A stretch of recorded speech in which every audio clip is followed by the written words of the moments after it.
welcome to the GRADD Dialogue. You know, the GRADD has 7 counties. The state of Kentucky has 120 counties. And generally, each county has either magistrates or commissioners. Now, you talk about all those things together. We're talking about 500 plus different individuals. I've got local politicians, but somebody has to keep them in line. Somebody has to provide the education and also kind of keep them updated. What's happening in Frankfort, Washington, and how does it impact the local in the counties. So for that, they have an association called Kentucky Magistrates and Commissioners Association. And my guest today is Mr. J.C. Young. He's the executive director for that association, which is formed in 1952. It's a statewide nonprofit group. And J.C. provides all the kind of link between the elected officials, local level, along with the state folks and also the there's some legislators and governor's office and everything else. So it's a great job, big job, and we are kind of so honored to have J.C. today in Owensboro and also be on the GRADD Dialogue. In addition to his duties as a KMCA executive director, he's also serving as the coal and mineral counties as the executive director for the Kentucky Coal and Mineral County Coalition. And I think, Jesse, that is one of the big sources for the state and also local government trying to get the revenues to provide the different services and everything else. So we're going to talk to Jesse about the association, also how does it impact the local communities and how does it impact the local agencies as well. So Jesse, welcome on the GRADD Dialogue. Thank you, Mr. Shaw. And you did a great job this morning on the executive committee meeting with the judges and along with the GRADD board of directors. Well, so thank you. I was privileged to be there. Thank you for the invitation. So let's kind of talk about people who watch this show. They may know a county commissioner because the election is coming up, but they may not know about the county magistrates. So what is the difference between those two categories? Sure. Yeah. So the Kentucky Constitution allows for counties to choose which form of government that they operate under. There are 14 counties that have commissioner form. Davis County being one of those. The other 106 counties are magisterial form still. Okay. The primary difference between the two is in county commissioner form they are elected county-wide, and in magisterial form they're still elected in the districts and precincts where those individuals reside. All of those offices have the similar responsibilities in that they represent an area on their fiscal court. And the primary difference is the way that those two offices are elected, county magistrate and county commissioner. As I was telling earlier, JC, when you add all those together, how many are total number that you would say? 562 of those elected statewide. And the interesting thing is some of those represent 100,000 people. Right. Boone, Kenton, Campbell counties.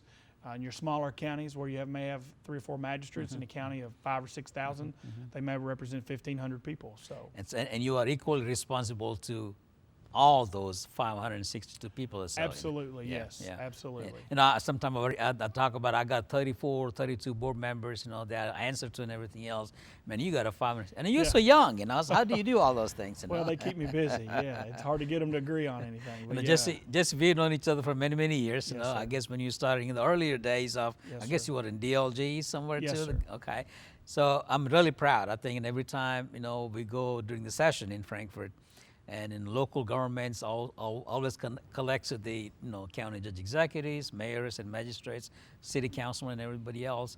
And everybody has the different association, keeping track of all those things. And everybody that I can remember always compliment about how you are doing, J.C. Young. Well, thank you for saying that. I'm born and raised in local government, and I love it. I mean, this is my career. This is what I've chosen to do with my life, and I'm humbled and honored to serve those local communities and the people that hold those positions. So tell us about what the work goes as far as executive director of KMCA. Sure. The fiscal courts in Kentucky have so much responsibility. They have state mandates that they have to pay for, county corrections and jails, sheriff's offices, which collect fees but still have to have sometimes supplemental funds from the fiscal court budget, county clerks, on down to the offices of county attorneys, and then all the services that are provided by counties, like 911, some health department stuff. So there are different levels of involvement by the fiscal court in their communities. But all of those are still where the buck stops. I mean, it's all the funding mechanism flows through that. So as executive director, I counsel the members on their participation on court and their obligations and statutory requirements that they have on fiscal court. And then that primarily encompasses the membership side of things. And then from the legislative side of things, I operate as their chief lobbyist in Frankfurt and lobby on efforts and talk to legislators and try to educate them on necessarily what a bill they may file or an idea that they have might do to the fiscal court or to their county. Some of those are great ideas, but they don't have funding behind them, and some of them could have negative impacts. And so I have the unfortunate job to go tell those folks that sometimes they have a bill that could be perceived as negative to counties. So when there is a discussion going on a proposed bill that has an impact at the local level, and the legislators may be calling on you, okay, JC, tell us about how your members, which is all 120 counties and 562 people you talked about. Yes, that's exactly right. And I said a negative twist, but hopefully they have positive twists. Hopefully they are benefits to county governments and the fiscal courts. So to kind of sum that up, yes, I work with the legislators as an educator, more or less. Okay. So you are a link between the legislators and the governor's office to the local elected officials. Yes, sir. Yeah. And I know the 562 people in any election, you got a big turnover. Yeah. So, and again, is it your job to kind of provide that orientation, education, and everything? And that's a cumbersome task. You'll have 200. We had 230 turnover this past term, and that's due to retirements as well. Right. So, and that's pretty standard, 30 to 40% of the full membership. And those folks a lot of times don't have any government experience. They've got private sector experience or some other type. And so they don't have a lot of knowledge necessarily about the rules and the laws that govern fiscal courts and the protocols of how things are done. So it is my obligation to help educate those folks and to put myself in front of them and take questions and have difficult conversations that you don't necessarily always want to have, but then also show them how to find wins in their respective roles. So really, even though some maybe citizen on the street may not know who are their commissioners and magistrates representing their district or the county, but at the same time, those elected officials have a very strong role in forming and also forming the direction of the Commonwealth as well. Yes, absolutely. Their obligations and responsibilities are big. They are tasked with difficult jobs, and it's one of those things where sometimes it's not fun because anytime that you have a position like that, you have to govern, you have to lead, and running for an office is one thing, winning is one thing, but then conducting yourself in the office is a totally different position. So that's a transition from the campaign, and you see that overflow every 4 years. It's kind of I was looking at your agenda for the upcoming conference, which is I guess in the latter part of this month. Yes, sir. In Lexington, and then when you look at the Friday where every single constitutional officer who is running for an office, from governors all the way down to all the positions, they're all coming, having a debate or the dialogue or something with your membership. That means they do realize the value of those members, because the message they may carry back to their home, and their free followers too.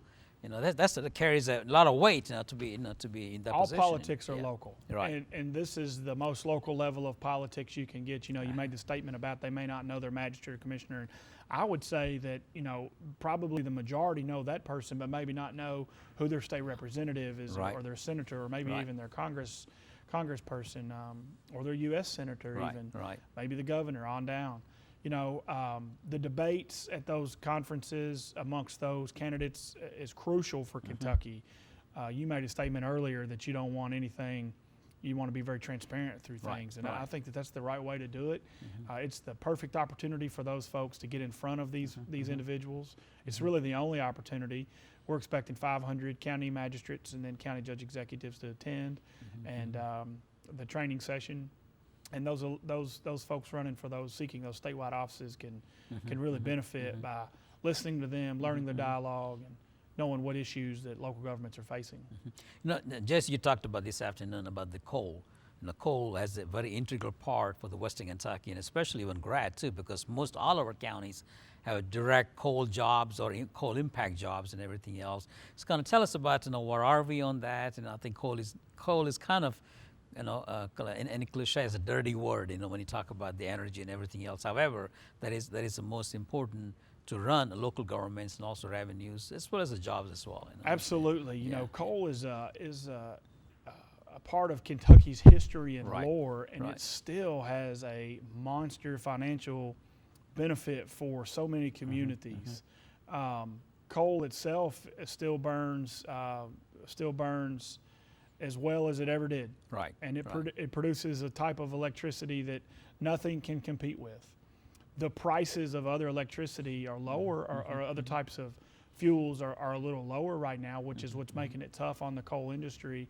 But you've got so many communities in this part of the state, in Western Kentucky, like Webster and Union and McLean, that have relied on those positions. And it doesn't just affect the miners and the landowners. It affects the dry cleaners and the bakeries and the schools. Everything is funded on whatever your economy is from your district or from your region, from your state and from your county. But coal in this area is still king. I mean, it still pays a lot of bills. And as a state, we need to be thankful for the resource, because if we didn't have it, what would we have? Eastern Kentucky's in a similar position. They've received some declines in production, and coal down there funds a lot of private businesses. It funds governments. It funds a lot of different agencies, and we need a resurgence. I mean, we need this to bounce back and to be vital in our nation's energy sector. So really, coal is here to stay for the decades, and I think we rely on that as far as everything that we do. Absolutely, they're studying and forecast. And there's only so many. Our economy has to have certain types of energy that coal can only provide.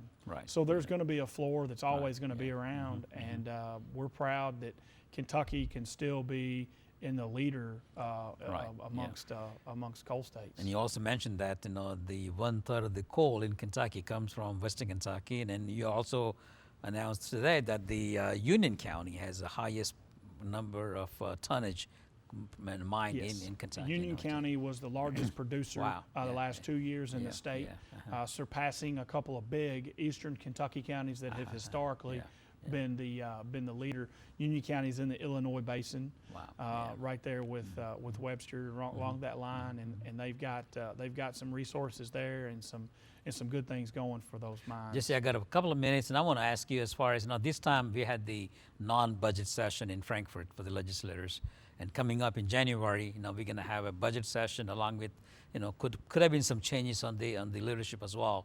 So tell us some of the key issues that we'll be facing, with the General Assembly, which also affect the whole Commonwealth. Interesting. The 2020 budget session, the legislators have a tough task. I mean, they've got receipts that are up, but that are a tax code that's antiquated that they talk about. Some of it's regressive in some forms that might stifle businesses and stifle governments at the same time. Tax reform is a difficult discussion because there's always winners and always losers. Everyone cannot win from tax reform. So the legislators have a task ahead of them to craft a budget where they've got a lot of needs and a lot of holes to fill without a lot of new revenues coming in. So in this part of the state and with some rural counties out here, there's a lot of programs in the state budget that those counties depend on and need. And we're committed in Frankfort to making sure we do the right things and make sure things are funded correctly. I know I am at the Magistrates and Commissioners Association to make sure that that local governments have the tools in the toolbox needed to continue to move forward. Jesse, I want to thank you for being on the show, and also want to thank you, for the great friendship, and also not just for me or for the GRADD, but I think you respect all 15 area development districts, and sometimes you provide the link.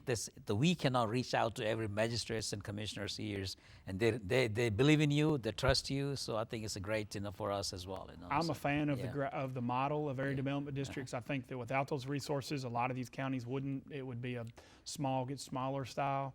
Right. So what you provide to them and your staff provides to them is priceless. So it's an equal amount of thanks. I owe you a debt of gratitude as well for all the service that you provided the state. Well, thank you very much, Jesse, and we're looking forward to working years and years on those issues, along with things like, big elephant, the pension and everything else that's going to affect all of us anyway. We've been talking to Jesse Young. He's the executive director of the